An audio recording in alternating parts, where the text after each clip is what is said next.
Haunting Adeline season 2 part 35 chapter 35 the hunter. সাধারণত আমি যখন কাউকে খুন করে ফেলি তখন আমার শরীরের সমস্ত টান একসাথে সেরে যায়। কখনো কখনো এটা এক প্রকার উত্তেজনার নেশা হয়ে দাঁড়ায়। চিরকাল যখন টান টান হয়ে থাকা অভ্যাস, তখন যখন মাংসপেশি ঢিলে আর নরম হয় তখন সেটা মাদকের মতো আনন্দ দেয়। অ্যাডি আর ওর আঙুলের ছোঁয়ায় আমি যেভাবে গলে যাই সেজন্য আমি ওর প্রতি আসক্ত। কিন্তু এবার আমি শুধু অসহ্য রকম বিরক্ত। সিব্বি যা সবসময় করে সেটাই করেছে, সীমানা ছাড়িয়ে গেছে। ও ভাবলো লাশের অঙ্গ নিয়ে ফ্রিসবি খেলা মজার হবে, তাই আমাদের 1 ঘন্টা ওর সাথে কাটিয়ে ফ্রান্সিসকার প্রতিটি টুকরো খুঁজে বের করতে হয়েছে যাতে আমরা সব দাফন করতে পারি। আমি যখন ওর 10টি আঙুল তুলে নিচ্ছিলাম তখন আমার আর কোনো আগ্রহ অবশিষ্ট ছিল না। আর সিব্বি খুনের পরে নিজের কল্পনার অগ্নিতে মেতে উঠেছিল, ফলে অ্যাডি আর আমাকে বের হয়ে যেতে হয়েছিল যতক্ষণ না ও শেষ করে। 2 ঘন্টা ধরে গর্ত করে লাশ দাফন করার সময় ও আমাকে ওর হ্যান্ডসম্যানরা কি করেছে তার সমস্ত নোংরা বিস্তারিত গল্প বলেছে। বলা ভালো, ও নিজেকে দিয়ে যা করিয়েছে তার গল্প। আমি ওকে কথা বলতে দিই, যেসব অংশ শুনতে চাই না সেগুলো ফিল্টার করে দিই। সিবির কোনো দিন আসল বন্ধু ছিল না, আর যতই আমি ওর পেছনের দিকের গল্প শুনতে না চাই, আমি ওকে বন্ধুত্বের মানে শিখে চুপ করিয়ে দিতে চাইনি। একটা দীর্ঘশ্বাস ফেলে ক্লান্ত পায়ে সিঁড়ি বেয়ে উপরে উঠি। চলাফেরা ভারী আর ধীর। আমি মাটি, রক্ত আর হয়তো আরও কিছু অজানা কিছুর দাগে ভরা। আমি যখন অ্যাডির বেডরুমে ঢুকি তখন ওর বাথরুম থেকে ভাপ বেরিয়ে আসছে। সঙ্গে সঙ্গে আমার মাথায় ভেসে ওঠে ও শাওয়ারের নিচে নগ্ন দেহে পানি গড়িয়ে পড়ছে। আমার নিম্নপাট মুহূর্তেই শক্ত হয়ে যায়, পেশিগুলো পাথরের মতো শক্ত হয়ে যায়। আমি আস্তে দরজা ঠেলে দিই। অবাক হয়ে দেখি ও ভ্যানিটি আয়নার সামনে দাঁড়িয়ে নিজের নগ্ন ত্বক দেখতে দেখতে ঠোঁট কামড়াচ্ছে। ওর ঠোঁট নিচের দিকে নেমে এসেছে। ও নিজের প্রতিবিম্বের দিকে ঘৃণা আর কৌতূহলের মিশ্র দৃষ্টিতে তাকিয়ে আছে। আমার ঢোকা শুনে ও টেনশন করে ওঠে, কিন্তু ওর চোখ সরায় না। ও পুরোপুরি নগ্ন, আর ওকে দেখে আমার হাঁটু ভেঙে পড়তে চাই। পূজার আর বেদনার মিশ্রণে ওর পিঠে 2টা লম্বা আঁকাবাঁকা দাগ কেটে আছে। ওগুলো দেখে আমার ভেতরে তীব্র রাগ জেগে ওঠে, আর জেইভারকে খুন করার ইচ্ছা নতুন করে জেগে ওঠে। আমি স্পষ্ট মনে করতে পারি ডক্টর গ্যারিসন ওর ক্ষত সেলাই করেছিলেন, সেটা ক্যামেরার ফুটেজে দেখছিলাম। নিজের দাগকে মেনে নেওয়া সহজ ছিল না, আর সেটা আমাকে একাই করতে হয়েছিল। কিন্তু অ্যারি আর কখনো একা কিছুই মোকাবেলা করবে না। শীঘ্রই আমি ওর সেই দাগগুলোর উপর জিভ বুলিয়ে দেখিয়ে দেব, ও দাগ নিয়ে হোক বা দাগ ছাড়া, ও এখনো সুন্দর। দাগগুলো আমাদের বেঁচে থাকার প্রমাণ, আমাদের মৃত্যুর নয়। ওর ফর্সা ত্বকে রক্ত আর মাটির দাগ লেগে আছে, খসে গিয়ে পাথরের গরম মেঝেতে পড়ছে। ও হাত দিয়ে নিজের সমতল পেট ছুঁয়ে যায়। আমার চোখ ওর আঙুলের দিকে আটকে যায়। আমি ধীরে ধীরে কাছে এগিয়ে যাই, দেখতে পাই ও কি করছে। গিটারের তারে টোকা দেওয়ার মতো ওর নখ একটি ছোট সাদা দাগে আঁচড় দিচ্ছে। আমি আশা করেছিলাম এগুলো মিলিয়ে যাবে। ও ফিসফিস করে বলে, গলার কম্পন লুকানোর চেষ্টা করে। কারো দ্বারা নিজের ত্বকে কষ্টের স্মৃতি খোদাই হওয়া অনেক বেশি দুঃখের। ও হঠাৎ আমার দিকে তাকায়। আমি এগুলো ঘৃণা করি। আমি দাঁত চেপে ধরি, বুকে রাগ জমে ওঠে। আমি জেইভারকে নিজের হাতে মেরে ফেলতে চাইতাম, ম্যাক্সকে যেমন সময় নিয়ে মেরেছিলাম তেমন, কিন্তু ওটা আমার প্রতিশোধ নেওয়ার অধিকার ছিল না। তবে তার আগে ওকে তৃপ্ত করার আনন্দ আমি লালন করে রাখবো। প্রতিবার এগুলো দেখি আমি ওকে মনে করি। ও নিচু স্বরে বলে চলে, আমি চাই না নিজের শরীরে তাকিয়ে অন্য কারো ছায়া দেখতে, আমি আর তুমি ছাড়া। আমি কোনো কথা না বলে হুডি আর টি শার্ট একসাথে খুলে ফেলি। ও কোনো দিকে তাকায় না, সেই স্মৃতিতে হারিয়ে থাকে। এখনো ব্যথা করে বেবি? আমি বেল খুলতে খুলতে জিজ্ঞেস করি। ও উত্তর দেওয়ার সময় আমি পুরোপুরি নগ্ন। কখনো কখনো ও ফিসফিস করে, মনে হয় ব্লেড থামেনি, এখনো কেটে যাচ্ছে। আমি নিচু গলায় সাড়া দিই। রাগ বুকের মধ্যে ফুটতে থাকে, পানিতে ফুটানোর মতো। একসময় সবকিছু ছুঁয়ে পুড়িয়ে দেবে। কখনো কখনো ও আবার বলে, গলা রুক্ষ। আমি ভাবি, তুমি আমাকে এখনো কিভাবে চাইতে পারো? আমি আয়নার মধ্যে দিয়ে ওর চোখের দিকে তাকাই। পেছন থেকে এগিয়ে আসি, ওর নরম নিচের ঠোঁটে দাঁতের নিচে চলে যায়। ওর ক্যারামেল চোখে ভয় ঝলক দেখা যায়। এটা আমাকে সেই মুহূর্তের কথা মনে করিয়ে দেয় যখন আমি একজন অজানা লোক ছিলাম আর ও আমার অবসেশন ছিল। অনেকবার ওর চোখে সেই একই দৃষ্টি দেখেছি যখন ও আমার গোলাপ দেখতো বা আমি ওর জানালার বাইরে দাঁড়াতাম।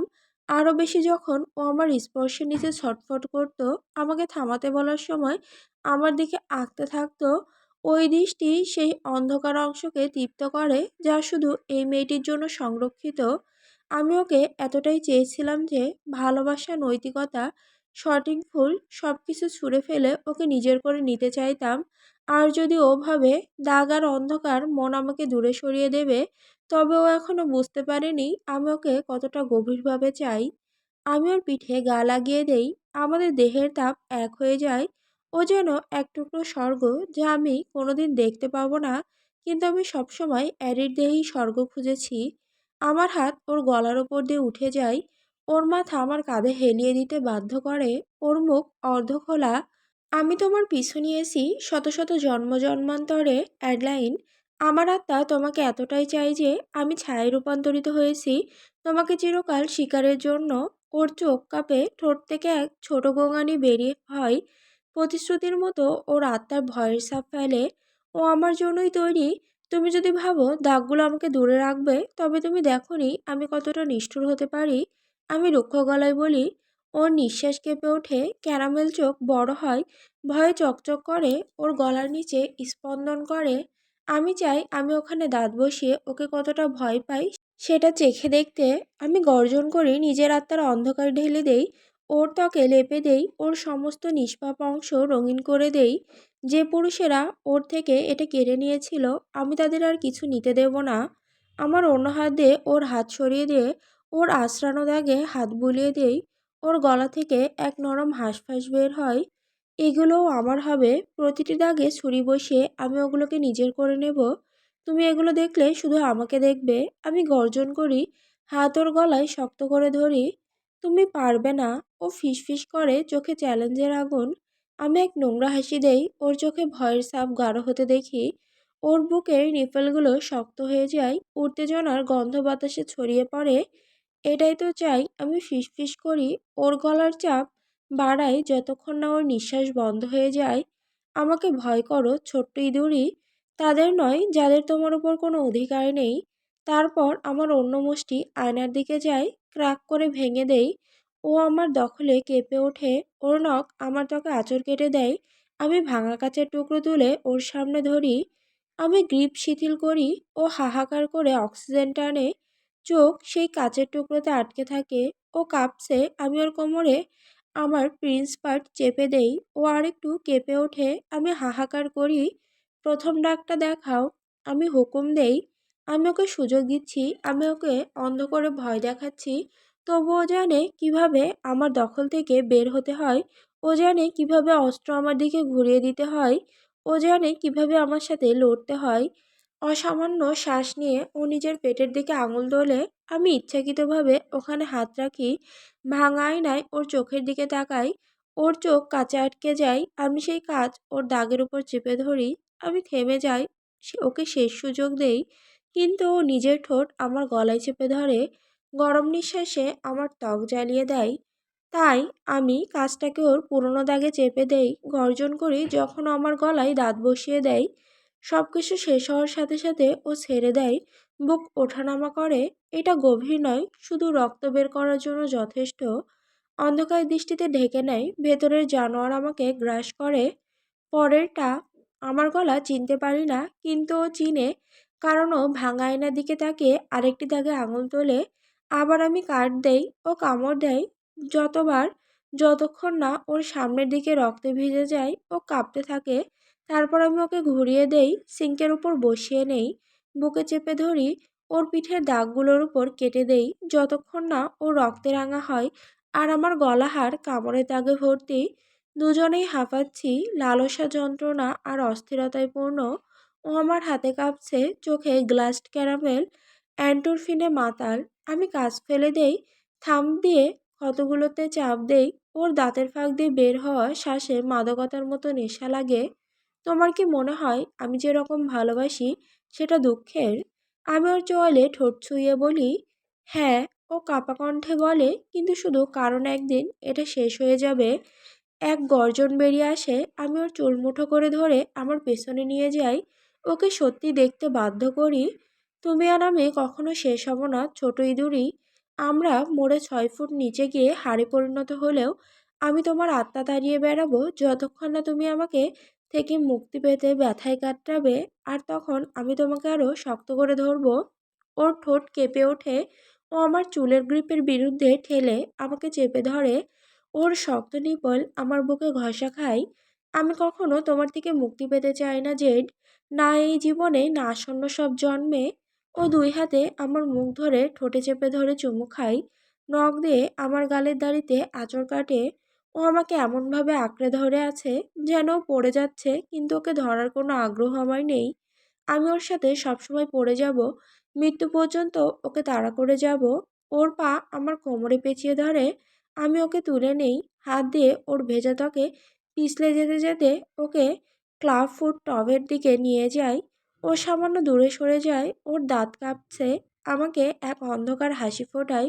ওর ভিজে প্রিন্সেস পার্ট আমার লম্বা প্রিন্স পার্টের উপর ঘষতে থাকে, এত ভিজে যে ফিসফিসে শব্দে পিছলে যাচ্ছে। সাবধানে আমি টবের ভেতর পা রাখি এবং আমাদের নামিয়ে দেই। লাল রক্তের ছোপে সাদা পোর্সিলিন রঙিন হচ্ছে আঙুলের ছাপ আর রক্তের ফোঁটায়। দাঁত বের করে গর্জন করি যখন ও আমার প্রিন্স পার্টের উপর কোমর দুলিয়ে নাচে। মনে হয় আমার পাগল হয়ে যাওয়ার বাকি, ঠিক যেমন হরর মুভিতে দানব বুক চিরে হৃৎপিণ্ড বের করে আনে। পুরোপুরি পাগল হওয়ার আগে আমি সামনে এগিয়ে হ্যান্ড শাওয়ার হেড তুলে নেই, যেটা ফসেটের পাশে রাখা। তারপর গরম পানি ফুল ব্লাস্টে চালু করি যতক্ষণ না তাপমাত্রা ঠিকমতো হয়ে আসে। জেড, ও ফিসফিস করে ডাকে পাগলের মতো। অ্যাডি শুধুই ব্যথার সাথে ছুরির ব্যবহার শিখেছে, আর এখন বুঝতে পারছে সঠিকভাবে ব্যবহৃত ছুরি কতটা বিধ্বংসী সুখ দিতে পারে। এখন থেকে যে ছুরির কাছেও নিজেকে সঁপে দেবে সেটা হবে শুধু আমার, আরও আমাকে সেটার জন্য ভিক্ষা করবে। আমি শাওয়ার হেডে পানি চালিয়ে ওর শরীরে স্প্রে করি।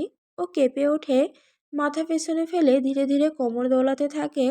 ওর খসখসে আর্তনাদ বাতাসে ভাসে, পাথর আর পোর্সিলিনে প্রতিধ্বনিত হয়, গরম মোমের মতো আমাকে ঢেকে ফেলে। রক্ত লাল পানি ওর ত্বকের বাঁক বেয়ে গড়িয়ে ড্রেনে নেমে যায়। আমি পানি নিজের দিকে ঘুরিয়ে নেই, আজকের রক্ত আর ময়লা ধুয়ে ফেলি। শেষ করার সময় দেখি ও আমার দিকে তাকিয়ে আছে, চোখে এমন আগুন যা আমার নিঃশ্বাস কেড়ে নেয়। তোমার নতুন দাগগুলো দেখো, আমি তীক্ষ্ণ স্বরে আদেশ দেই। কয়েক মুহূর্ত লাগে, তারপরও আমার দৃষ্টি থেকে দৃষ্টি সরিয়ে নিজের দেহের দিকে তাকাই। ক্ষতগুলো এখনো রক্তাক্ত, গরম পানি রক্ত জমতে দিচ্ছে না। কি দেখছো? আমি জিজ্ঞেস করি। ও নিজের পেটে থাকা সেই দাগের উপর হাত চালিয়ে যায়, কাপা নিঃশ্বাস ফেলে। তোমাকে।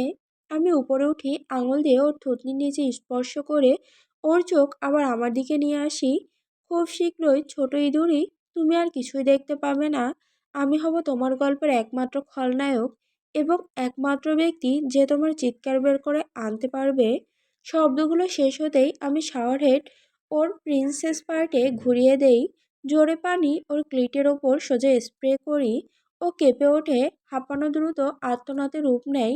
ও হাত দিয়ে টবের 2 দিক আঁকড়ে ধরে, মাথা পেছনে ফেলে, কিন্তু এবারও চিৎকার করে ওঠে ঠিক যেমন আমি বলেছিলাম। এইভাবেই বেবি, তুমি চিৎকার করলে অসাধারণ সুন্দর দেখাও। আমি দাঁত চেপে বলি যখন ও নিয়ন্ত্রণহীনভাবে কোমর দোলায়। আমি উপরে উঠে ওর কোমর জড়িয়ে ধরি, পেছন দিয়ে সুখের ঢেউ মেরুদণ্ডে উঠে যায়। আমি ওকে সামান্য উঠিয়ে নেই, কিন্তু ও কোনো খেয়ালই করে না। ও মাই গড, জেড! ও কাঁদে। আমি ওর বুকের নিপলে মুখ বসাই, জিভ দিয়ে চুষে খাই, তারপর দাঁত দিয়ে কামড় দেই। ওর আর্তনাদ তীব্র হয়, নখ দিয়ে আমার কাঁধে আঁচড় কেটে দেয়। রক্ত ওর ক্ষত থেকে ঝরতে থাকে, ওর শরীরকে লাল রঙে রাঙিয়ে দেয়। ও যেন মৃত্যুর দেবদূত, রক্তমাখা হাতে আমার উপরে বসে আছে, যা কোনো দিন ধুয়ে যাবে না। ও এক নিখুঁত সৃষ্টি, আর আমি ওকে প্রতিদিন এইভাবেই পূজা করতে করতে ক্লান্ত হব না। I am going to. আমি শাওয়ারের সরিয়ে নেই, আর এবারও চিৎকার করে ওঠে হতাশায়। ওর নখ আমার ত্বকে বসে যায়, রাগী অর্ধচন্দ্রাকার দাগ ফেলে। আমি দাঁত চেপে ধরি, ব্যথা সুখে রূপান্তরিত হয়। তুমি কিভাবে যা চাও তা পাবে, অ্যাডলাইন। আমি গর্জন করি, ঈশ্বরের কাছে প্রার্থনা করো, তারপর আমি তোমাকে আমার প্রিন্স পার্টের ওপর চরম সুখ পেতে দেব। Please Zade, please. ও অসহায়ভাবে ফিসফিস করে। আমি মাথা নাড়ি, ওকে বঞ্চিত করি। প্লিজ কি বেবি? তোমার প্রার্থনা কি? আমি না জানলে তা পূরণ করব কিভাবে? Let me come. ও নিঃশ্বাস ফেলে ফিসফিস করে, প্লিজ লেট মি কাম। এটাই তো আমার ভালো মেয়ে। আমি নরম গলায় বলি, শাহরেড আবার ওর ক্লিটে রাখি। ওর চোখ পেছনে গড়িয়ে যায়। মুহূর্তের মধ্যে ও আমার উপরে ভেঙে পড়ে, আমার প্রিন্স পার্টের উপর ঘর্ষণ করে, আমাকে ভিজিয়ে দেয়, আর আমি ওর ক্লিটে স্প্রে চালিয়ে যাই। ও আমার নাম বারবার জপতে থাকে, যেন ওর ক্ষমা পাওয়ার একমাত্র উপায়। যখন সব কিছু ওর জন্য বেশি হয়ে যায়, ও আমার হাত সরিয়ে দেয়, পানির ঝাপটা থেকে নিজেকে মুক্ত করে। আমি সামনে এগিয়ে লিভার টিপে দেই, যাতে পানি আবার ফসেটে ফিরে আসে। শাওয়ারে ফেলে দেই, আবার হেলান দিয়ে বসি। ড্রেন বন্ধ করারও প্রয়োজন মনে করি না। ও এখনো হাঁপাচ্ছে, সুখের আফটার শক ওর শরীরে কাঁপিয়ে দিচ্ছে। ওর দেহ আমার ওপর লেগে থাকা ভেজা রোবটের মতো। ওর প্রিন্সেস পার্টে আমার প্রিন্স পার্টের ওপর সামান্য উপরে ঝুলছে। আমি এমনভাবে তৃষ্ণার্ত হয়ে যাচ্ছি যে ওর মধ্যে ঢুকে গিয়ে অন্য প্রান্ত দিয়ে বেরিয়ে যেতে চাই। আমি খুব সহজে এটা করতে পারি, বিশেষ করে যখন ও এখনও পুনরুদ্ধার করছে।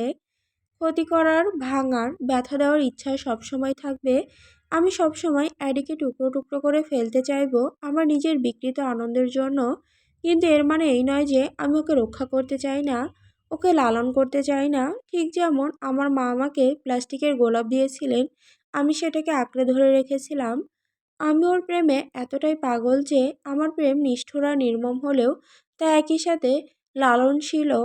কখনো দয়া দেখাবো, আর কখনো বা ছেড়ে দেব, সেটা আমার জন্য সবসময় এক অভিশপ্ত যুদ্ধ হবে।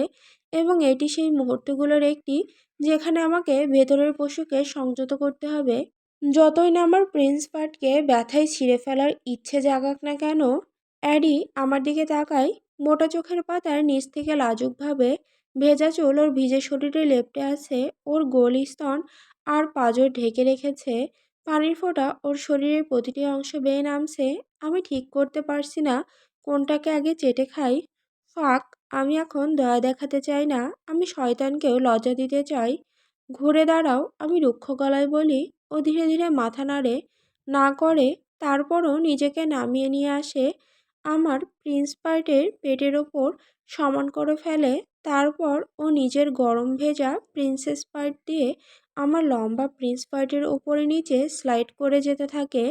আমার গলা দিয়ে গর্জন বেরিয়ে আসে, কোমর হঠাৎ জার্ক করে ওঠে হুমকির মতো। আমাকে পরীক্ষা করো না অ্যাডলাইন, ইউ ওয়ন্ট ফাক মি। ও হেসে বলে, ঠোঁটে শয়তানি হাসি।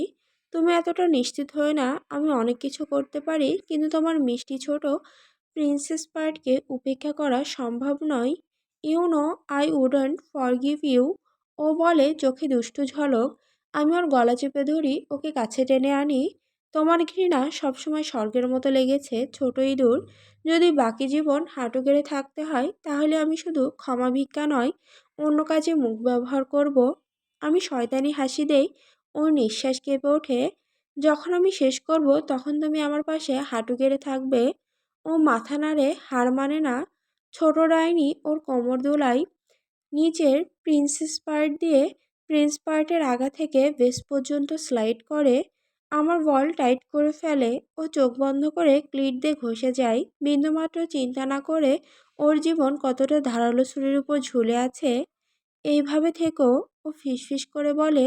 আবারও সেই মুভমেন্ট রিপিট করতে থাকে, যতক্ষণ না আমি ওর ঘাড় ভেঙে ফেলতে চাই, দাঁতের খিলখিল করে। আমার স্নায়ুর প্রান্তগুলোতে আগুন লেগে যায়, আর আমার শরীরে সুখে অবশ হয়ে যায়। ওর গলা কতটা শক্ত করে চেপে ধরেছি, আমি তার চেয়ে বেশি অচেতন। ওর উপর যেভাবে ও আমাকে ঘষে দিচ্ছে, তার বাইরে অন্য কোনো জীবনের ব্যাপারে। ও যদি থামে, আমি মরে যাব, কিন্তু আমাকে শেষ করার আগেই মরে যেতে পারে। আমার পক্ষে কোমর স্থির রাখা দুঃসাধ্য হয়ে যাচ্ছে। ওর ছোট্ট হাতটা আমার কবজি আঁকড়ে ধরে। তখনই খেয়াল করি আমার শরীরে সব শিরা ফুলে চামড়ার ওপর উঠে এসেছে। হঠাৎ ও আমার কাঁধে জোরে ধাক্কা দিয়ে আমাকে পেছনে ঠেলে দেয়।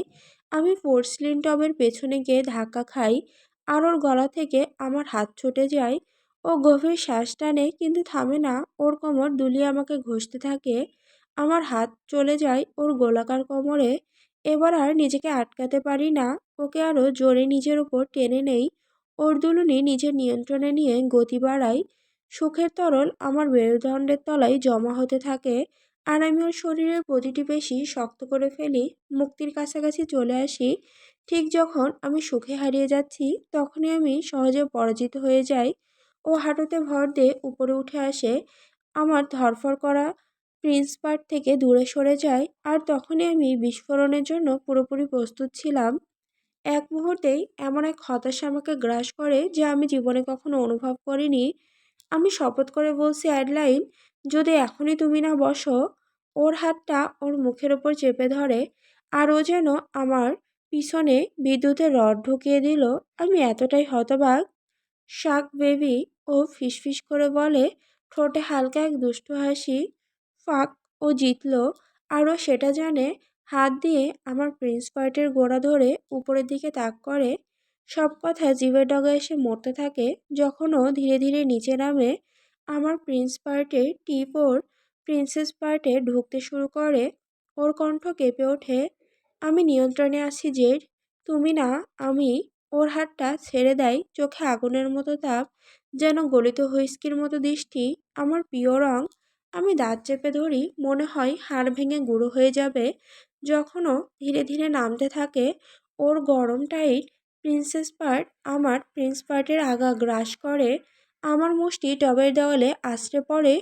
ওহ, কেমন লাগে! তার জন্য প্রায় পাগল হয়ে যাচ্ছি। ফাক অ্যাডি। ও সামনে ঝুঁকে এসে দুই হাত আমার কোমরের নিচে রাখে, শক্ত করে চেপে ধরে। ওর হাতের চাপ ওর বুকের দুটোকে একসাথে পিষে দেয়।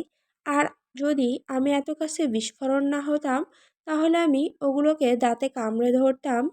নড়বে না। ও শ্বাসকষ্টে কামড়ার টাইপে ফিসফিস করে। আমার চোখ দিয়ে আগুন বেরোতে থাকে। আমি ওকে তীক্ষ্ণ দৃষ্টিতে দেখতে থাকি। আমি ইস্পাতের মতো শক্ত, এমনকি হিরোকও প্রিন্স পার্টির ওপর ভেঙে যাবে। কিন্তু ওর সাথে আমি কোনোদিন নিয়ন্ত্রণ রাখতে পারিনি। এটা একজন পুরুষের জন্য সবচেয়ে বড় নির্যাতন। তবু আমি হাসি মুখে সহ্য করব, যদি এর অর্থ হয় ওকে 1 ইঞ্চি পেলেও। তুমি যদি তোমার নিয়ন্ত্রণ হাতছাড়া করো, তবে আমি আমার প্রতিটি কাজের দায়ভার নেব। আমি তোমাকে এত গভীরে ফাঁক করব যে তুমি কাঁদতে কাঁদতে থামতে বলবে। আর আমি থামবো না, অ্যাডলাইন। আমাকে মারতে হবে আমাকে থামানোর জন্য। আর আমি বিন্দুমাত্র অনুতাপ ছাড়াই মরব। সবাই বলে চোখ নাকি আত্মার জানালা। আর ফাঁক করা সত্যি যদি হয়, তাহলে আমি স্পষ্ট দেখতে পাই ভয় ওর দেহে ঢুকে পড়ছে। তবুও ঠিক আগের মতোই এই ভয়ের উপরই উত্তেজিত হয়। ঠিক যেমন তখন, যখন আমি শুধু অন্ধকারের মধ্যে এক ছায়া ছিলাম। ওর প্রিন্সেস পার্ট আঁকড়ে ধরে আমি অনুভব করি ওর রস আমার প্রিন্স পার্টের ওপর বেয়ে নামছে। আমার বুক থেকে এক গর্জন বের করে আনে। গরম পানি আমার উরু পর্যন্ত এসে গেছে। ও নিজেকে সামঞ্জস্য করতে না পারায় পানি ছলছল করে ওঠে। ও কোমর ঘোড়ায় নখ আমার পাঁজরে বসিয়ে দেয়। আমি ফিসফিস করে উঠি, আরও জোরে আঁকড়ে ধরো। আমি গর্জন করি, আমি এই ব্যথাকে চাই। আমাকে স্থির রাখতে, আমাকে পাগল হওয়া থেকে বাঁচাতে। আমি যদি কেবল ওর অনুভূতিতেই ডুবে যাই, আমি পুরোপুরি হারিয়ে যাব। তোমার নখ আরও বসাও। ও শুনে চলে। আর আমি সেই তীক্ষ্ণ চামড়া ফেটে যাওয়া ব্যথায় শিউরে উঠি। এই ব্যথায় আমাকে এখন ওর মধ্যে ফেটে না পড়তে ধরে রাখছে। অল্প অল্প করে ও কোমর দোলায়।